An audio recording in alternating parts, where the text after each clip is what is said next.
Muy bien amigos, regresamos con más Mundo Ar 12.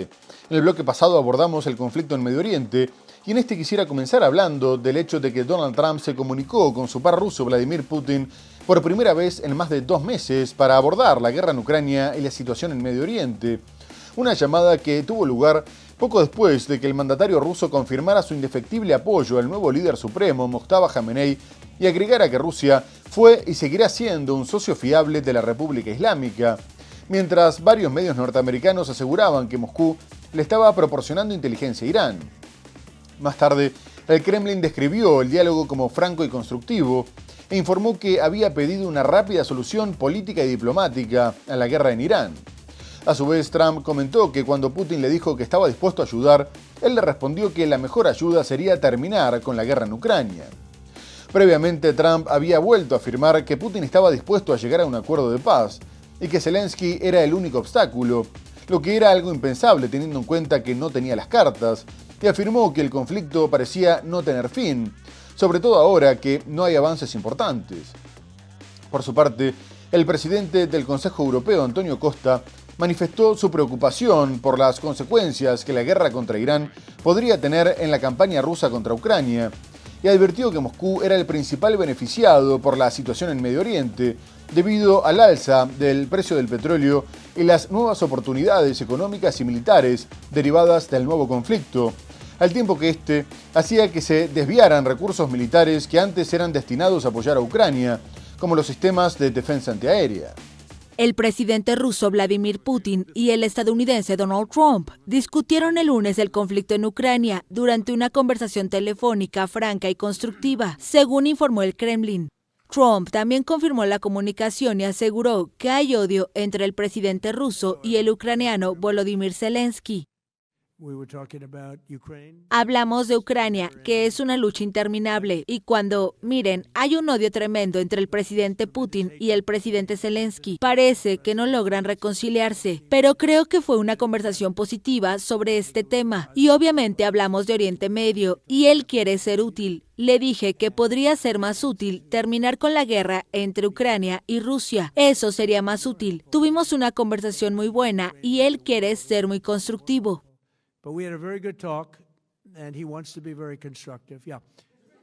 Antes, el asesor diplomático del Kremlin, Yuri Ushakov, había confirmado la llamada a agencias de noticias rusas y aseguró que había sido solicitada por Washington. El asesor del Kremlin dijo que se hizo hincapié en las negociaciones bilaterales en curso con los representantes de Estados Unidos para resolver la cuestión ucraniana. El líder ruso también ofreció a Trump una descripción de la situación en la línea de contacto en Ucrania, donde, según afirmó, las tropas rusas avanzan con gran éxito. Según el asesor, Putin evaluó positivamente los esfuerzos de mediación realizados por Trump en el conflicto de Ucrania, y que el Kremlin también habría hecho hincapié en la situación del conflicto con Irán y que Putin pidió una rápida solución política y diplomática a la guerra contra el país de Oriente Medio.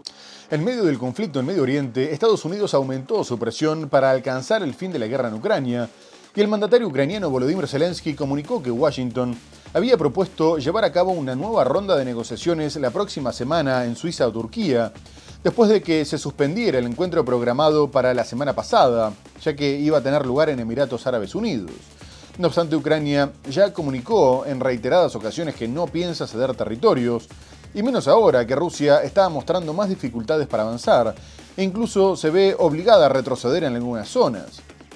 A su vez, Ucrania pudo realizar con éxito un importante bombardeo contra la ciudad limítrofe de Belgorod, la más afectada del lado ruso después de Kursk, y afirmó que había destruido una fábrica de componentes electrónicos para misiles, aunque lo que generó alarma en Moscú fue la facilidad con la que cerca de una decena de misiles pudieron atravesar las defensas antiaéreas, e incluso se dieron el lujo de que los impactos fueran filmados por un dron, mientras que Rusia denunció un nuevo ataque terrorista y confirmó la muerte de 6 civiles.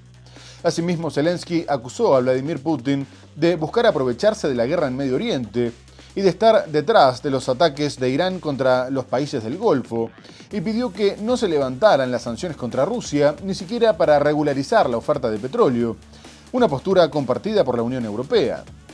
Por otra parte, la Comisión de Naciones Unidas que investiga la guerra en Ucrania acusó a Rusia de perpetrar un crimen contra la humanidad por el traslado forzoso de miles de niños al otro lado de la frontera. Estados Unidos propuso otra ronda de negociaciones entre Rusia y Ucrania la próxima semana para intentar poner fin a 4 años de guerra, declaró el martes el presidente ucraniano Volodymyr Zelensky en un mensaje grabado en audio. La ronda de negociaciones estaba prevista para la semana pasada en Emiratos Árabes Unidos. Esperamos que la reunión se celebre la próxima semana. Esto fue pospuesto por la parte estadounidense, pero para ser sinceros, veremos qué sucede en Oriente Medio. La reunión podría ser en Suiza o en Turquía. El mandatario ucraniano acusa a Rusia de intentar manipular la situación en Oriente Medio en favor de su agresión y lo acusó incluso de querer hacer de las represalias iraníes contra sus vecinos del Golfo un segundo frente de su campaña contra Ucrania y todo Occidente. Zelensky confirmó además que Ucrania atacó con misiles una fábrica militar rusa clave en Briansk, dedicada a la producción de componentes electrónicos para misiles. En tanto, una comisión de investigación de Naciones Unidas acusó el martes a las autoridades rusas de cometer crímenes contra la humanidad por la deportación y el traslado forzoso de miles de niños de Ucrania a Rusia. Esta situación es precisamente el motivo por el que en 2023 la Corte Penal Internacional emitió una orden de arresto contra Putin.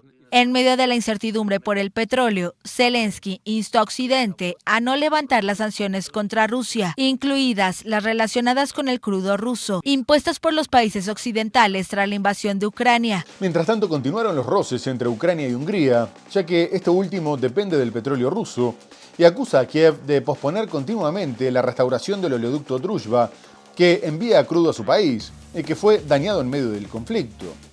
El presidente ucraniano Volodymyr Zelensky comunicó que los trabajos iban a concluir en alrededor de un mes y medio, pero que eso no significaba que se pudiera reparar en su totalidad, y reconoció que, si fuera por él, no lo restauraría, porque le permite a Rusia conseguir recursos para continuar con la guerra. Por su parte, el gobierno húngaro de Viktor Orbán bloqueó el paquete de préstamo de 90.000 millones de euros de la Unión Europea para Ucrania, así como las sanciones contra Moscú, y adelantó que seguiría bloqueando todo lo que fuera en interés de Ucrania hasta que se restableciera el flujo del petróleo ruso. A su vez, Kiev juega con la posibilidad de que Orbán pierda el poder tras las elecciones de abril, como indican las encuestas, pero Eslovaquia, que también depende del oleoducto, dijo que si esto pasara, serían ellos los que bloquearían el préstamo. En este contexto, la situación siguió escalando. Hungría detuvo a 7 ucranianos que transportaban 82 millones de dólares en efectivo y oro, sospechando que se trataba de lavado de dinero, mientras Kiev afirmó que eran empleados de un banco estatal ucraniano y denunció que habían sido torturados, al tiempo que amenazó con mandar a sus soldados a los países que bloquearan la ayuda de la Unión Europea. Por lo pronto, Orbán envió una delegación a Ucrania para negociar la reapertura del oleoducto, mientras Bruselas los instó a rebajar su retórica incendiaria. El presidente de Ucrania, Volodymyr Zelensky, habló el jueves sobre el oleoducto Druzhba, que suministra petróleo ruso a Europa y cuya sección en Ucrania quedó dañada por un ataque ruso en enero. La información actual indica que dentro de un mes o mes y medio este oleoducto podría estar operativo, pero eso no significa que todo lo que fue destruido se restaurará por completo, y ciertas cosas se pueden hacer en paralelo. Це не значить, що буде відновлено те, що було зруйновано. І можна паралельно робити деякі речі. La Unión Europea impuso una prohibición a la mayoría de las importaciones de petróleo procedentes de Rusia en 2022, pero se excluyó el oleoducto Druzhba para dar tiempo a los países centroeuropeos sin salida al mar a encontrar suministros alternativos de petróleo. Скажу чесно, я б його не відновлював би. Para ser honesto, no lo restauraría. Esa es mi postura. Se lo dije a los líderes europeos y a quienes me contactaron sobre este tema, así como a los líderes de la Unión Europea, porque se trata de petróleo ruso. Hay ciertos principios que no tienen precio. Zelensky dijo que mandaría a sus soldados a quienes bloqueen la ayuda de la UE a Ucrania. El ministro de Exteriores húngaro tachó de inadmisibles las amenazas de Zelensky contra Viktor Orbán y añadió que el gobierno húngaro sigue sin estar dispuesto a apoyar financieramente a Ucrania. La Comisión Europea ha instado públicamente tanto al primer ministro húngaro Viktor Orbán como al presidente ucraniano Volodymyr Zelensky a que atenúen inmediatamente su retórica incendiaria sobre el oleoducto Druzhba.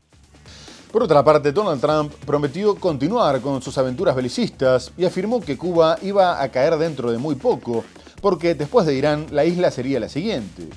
El mandatario norteamericano dijo que el gobierno de Miguel Díaz-Canel quería llegar a un acuerdo desesperadamente, teniendo en cuenta que el bloqueo de petróleo ordenado por Estados Unidos ponía a Cuba en una situación muy difícil, afectando la distribución de agua potable, el reparto de comida, la conservación de medicamentos, la llegada de vuelos internacionales, la impartición de clases y la recolección de basura, mientras que la gente se ve obligada a cocinar con leña, una situación que Naciones Unidas y gran parte de la comunidad internacional advirtieron que podría llevar a una crisis humanitaria.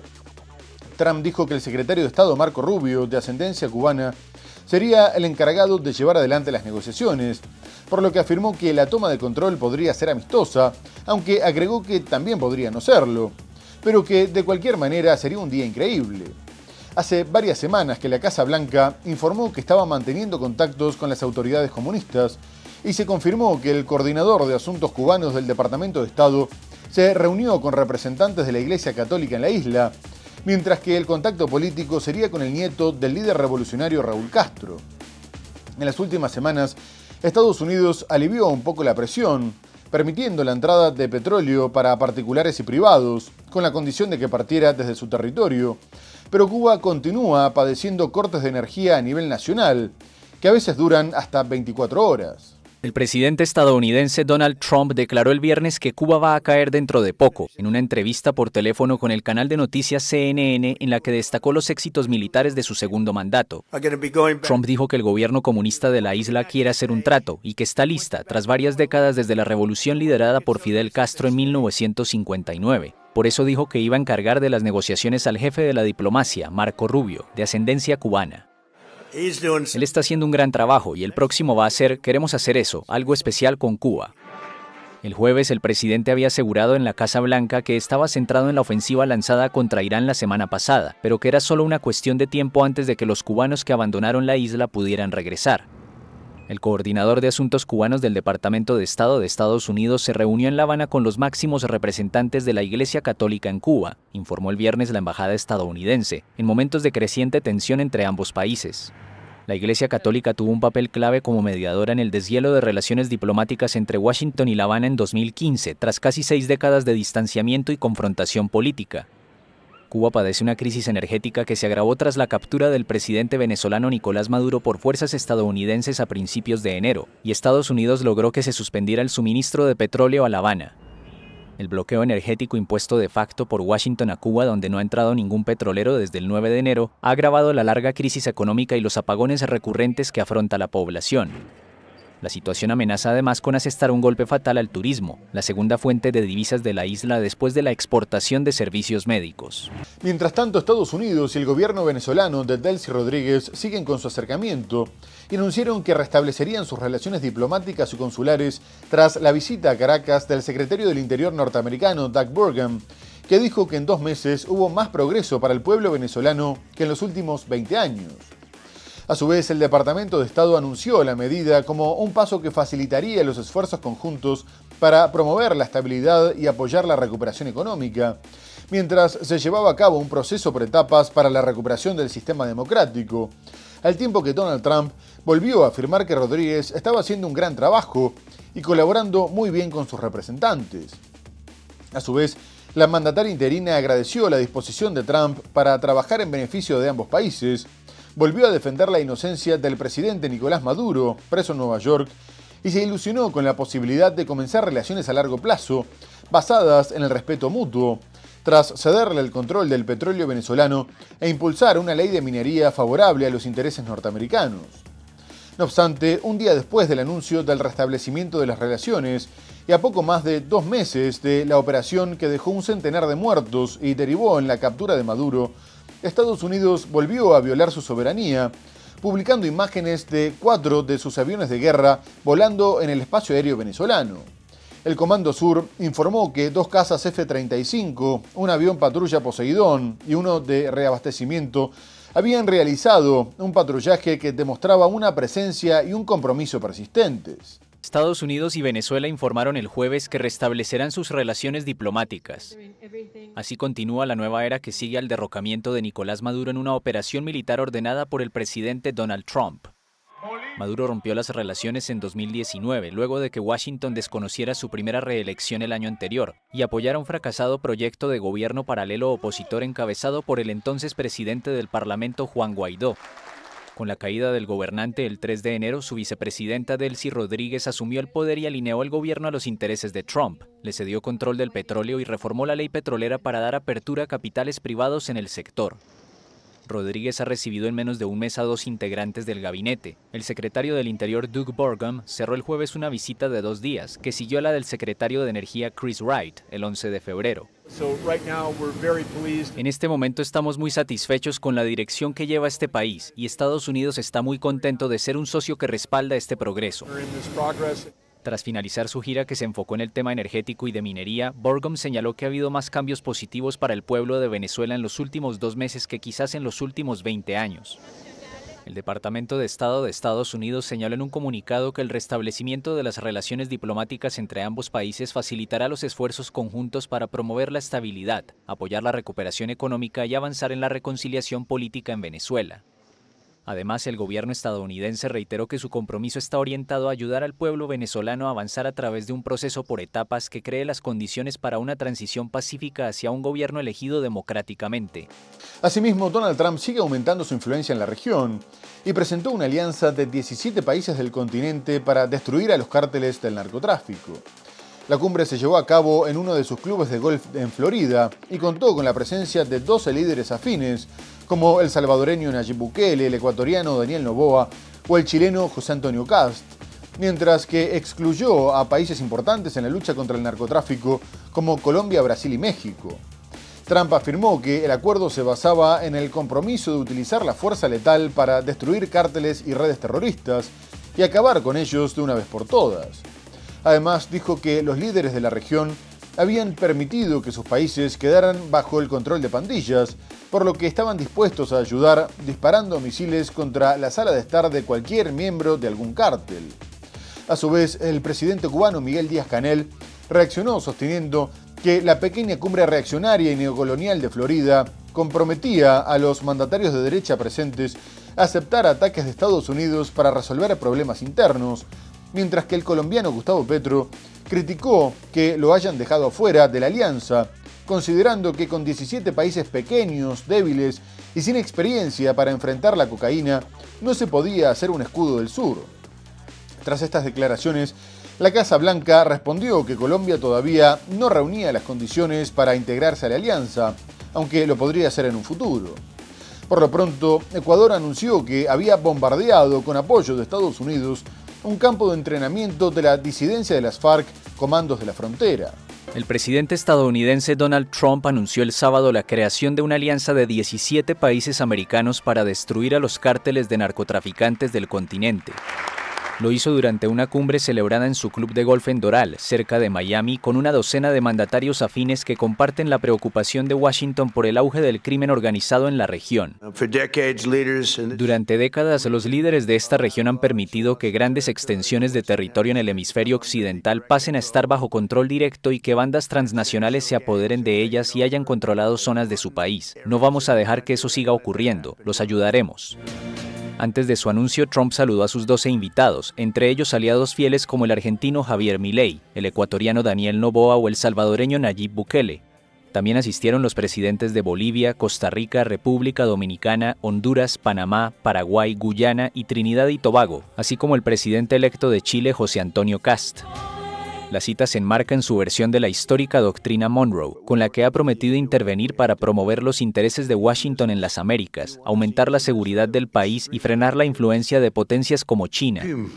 Un ejemplo de esta postura fue la operación de las fuerzas estadounidenses que se saldó con el derrocamiento y la captura del presidente venezolano Nicolás Maduro el 3 de enero en Caracas. Ecuador bombardeó el viernes con apoyo de Estados Unidos un campo de entrenamiento de una disidencia de la guerrilla de las FARC que opera en la frontera con Colombia, informó el presidente Daniel Noboa. Los gobiernos aliados de Noboa y Donald Trump unieron fuerzas esta semana para lanzar una ofensiva contra el narcotráfico. La operación fue ejecutada en la amazónica provincia de Sucumbíos, al noreste del país. Ante el aumento de los conflictos mundiales y las operaciones de Estados Unidos, el mandatario brasileño Luis Inácio Lula da Silva recibió a su par sudafricano Cyril Ramaphosa y acordaron poner en marcha un acuerdo de cooperación en materia de defensa, dado que Lula advirtió que si no se preparaban eran susceptibles de ser invadidos en cualquier momento, por lo que al tener necesidades similares tenían que unir su potencial y comenzar a producir juntos, aunque afirmó que América del Sur era una región de paz y solo pensaban en las armas como un factor de disuasión.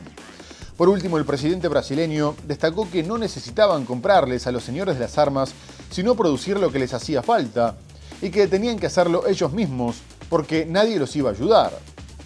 Además, afirmaron que el comercio bilateral estaba muy por debajo de su potencial y que no había ninguna explicación política para que no fuera superior a los 10.000 millones de dólares, teniendo en cuenta también la riqueza que tenían ambos en tierras raras y minerales estratégicos, aunque el primer paso sería tener un inventario concreto. Ahora las negociaciones pasarán a estar a cargo de los ministros de defensa y se espera que Sudáfrica pase a ser un mercado importante para la industria de defensa brasileña. Ramaphosa fue recibido con todos los honores y se incluyó una visita al Congreso y a la Corte Suprema. Este fue un nuevo acercamiento de miembros de los BRICS, un grupo visto por Trump como antiestadounidense, y tuvo lugar después de que los medios brasileños informaran que Estados Unidos se propone declarar como terroristas a las dos mayores organizaciones criminales brasileñas. El presidente de Brasil, Luis Inácio Lula da Silva, instó el lunes a su homólogo sudafricano, Cyril Ramaphosa, a ampliar la cooperación en defensa al advertirle que ambos son susceptibles de una invasión extranjera. Pero no sé si nuestro camarada Ramaphosa se da cuenta de que si no nos preparamos en términos de defensa, un día alguien podría invadir nuestro territorio. Lula no mencionó la amenaza específica de ningún país, pero afirmó que necesitan unir su potencial y ver qué pueden producir juntos para no seguir comprando a los señores de las armas. Y en defensa y aviación ustedes están mucho más avanzados y tenemos mucho que aprender unos de otros y también tenemos mucho que mostrarles. Lula anticipó un acuerdo sobre cooperación en asuntos relativos a la defensa, que abrirá la posibilidad de sus proyectos conjuntos. Aquí en Sudamérica nos posicionamos como una región de paz. Aquí nadie tiene bombas nucleares, aquí nadie tiene bombas atómicas, aquí nuestros drones son para la agricultura, la ciencia y la tecnología, no para la guerra. Por eso entendemos la defensa como disuasión. Entonces, nós pensamos en defensa como disuasão. Sudáfrica y Brasil son miembros del grupo de naciones emergentes BRICS, que el presidente Donald Trump tachó de antiestadounidense. Ambos mandatarios se han mostrado críticos con la guerra que Estados Unidos e Israel iniciaron en Medio Oriente. China, Rusia e Irán también hacen parte de los BRICS. Muy bien amigos, se nos ha terminado el programa. Hemos hablado del conflicto en Medio Oriente, con los ataques de Estados Unidos e Israel contra Irán, la respuesta de Teherán contra toda la región, el cierre del estrecho de Hormuz. Abordamos otras cuestiones como la guerra en Ucrania, la tensión entre Ucrania y Hungría, pero lo tenemos que dejar hasta el próximo programa. Muchas gracias por habernos acompañado y hasta entonces.